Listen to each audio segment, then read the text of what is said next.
Welcome sa Tagalog Horoscope, ang iyong gabay sa pang-araw-araw na buhay. Dito, hatid namin ang iyong horoscope araw-araw. Alamin kung ano ang naghihintay para sa iyo sa pag-ibig, trabaho, kalusugan, at swerte. Samahan kami para mas maunawaan mo ang mensahe ng universo para sa iyong araw. Huwag kalimutang mag-subscribe, i-like ang aming mga video, at i-share sa iyong mga kaibigan. Simulan natin ang araw ng may inspirasyon mula sa mga bituin.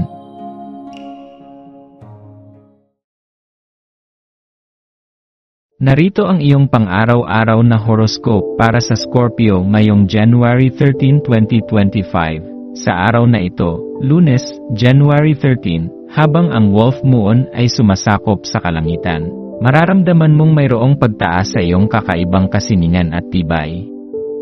May isang mistikal na enerhiya ang yugtong ito ng buwan na nagtutulak sa iyo na magmuni-muni at maghukay pa sa mga pinakapayak na bahagi ng iyong pagkatao.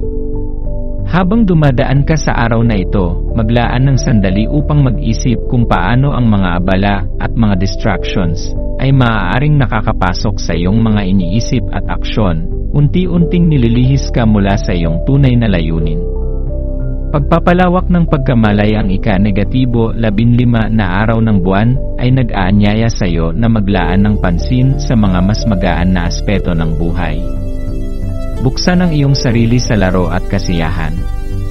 Minsan, ang labis na seryosidad ay nakakalimutan natin ang halaga ng simpleng kaligayahan na hatid ng mga maliliit na bagay. Ipinapakita sa iyo ng enerhiya ng araw na ito na ang maliliit na kilos ng kasiyahan at pagpapatawa ay maaaring magdulot ng malalim na koneksyon at ligaya.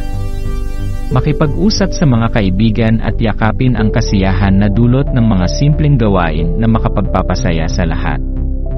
Pagyakap sa likas na pagkamalikhain sa ilalim ng buwan sa Cancer, ang iyong panloob na bata ay tumatawag sa iyo, humihiling na yakapin ang pagiging malikhain at mapaglaro ng walang pag-aalinlangan. Ito ay isang magandang pagkakataon upang maglaan ng oras para sa mga aktibidad na nagbibigay saya at nagpapalawak sa iyong kakayahang magpahayag ng iyong sarili.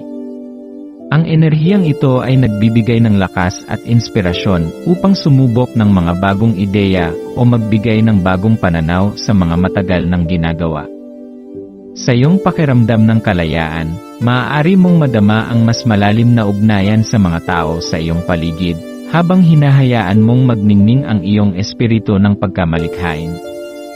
Ang kapangyarihan ng iyong intensity bilang isang Scorpio, ang iyong lakas at kabighanyan, ay may malalim na epekto hindi lamang sa iyong sariling pananaw kundi pati na rin sa iyong pakikisalamuha sa iba. Sa araw na ito, hayaang ang banayad na enerhiya ng buwan ay magpaalala sa iyo ng kahalagahan ng kahinaan at pagiging bukas. Ang iyong likas na intensyon at tapang ay maaaring magsanhi ng mga pagbabagong makikinabang hindi lamang ikaw kundi pati na rin ang iyong mga kasamahan. Magkaroon ng malasakit sa mga pagkakataon na magpakita ng vulnerability at hayaang ito maging daan para sa mas malalim na koneksyon. Pagninilay at gabay habang ipinagpapasalamat mo ang araw, maglaan ng sandali upang mag-isip ng malalim. Ano ang mga aspeto ng iyong pagkatao na matagal nang nais mong tuklasin? Ano ang mga kalakasan mo na madalas mong ipagkait sa iyong sarili dahil sa takot sa kahinaan? Ang bawat pagninilay ay nagdadala ng pagkakataon na mapagtanto ang iyong tunay na halaga at ang mga aspeto ng iyong buhay na maaaring magbigay ng bagong inspirasyon. Maglaan ng oras para magmuni at tingnan ang mga simpleng bagay na maaaring magdala sa iyo ng malaking kagalakan. Pagtatapos ng araw, hayaan mong maging inspirasyon ang Wolf Moon na magdala ng liwanag sa iyong landas. Ang araw na ito ay nagsisilbing paalala na ang kasiyahan at pagkamalikhain ay hindi lamang para sa mga bata, kundi para sa lahat ng may bukas na puso na yakapin ang mga simpleng kaligayahan ng buhay. Sa pagyakap sa iyong pagiging malikhain at pagiging masaya, mas magiging madali para sa iyo na magtulungan at makipag-ugnayan sa iba. Magkaroon ng pananaw sa kasiyahan ng pagbuo ng mas malalim na relasyon at magbigay ng oras para sa mga sandali ng kasiyahan na magpapalakas sa inyong samahan. Sa kabila ng lahat ng pagsubok, huwag kalimutan na magbigay halaga sa maliliit na kasiyahan ng buhay, dahil dito matatagpuan ang tunay na yaman ng iyong espiritu.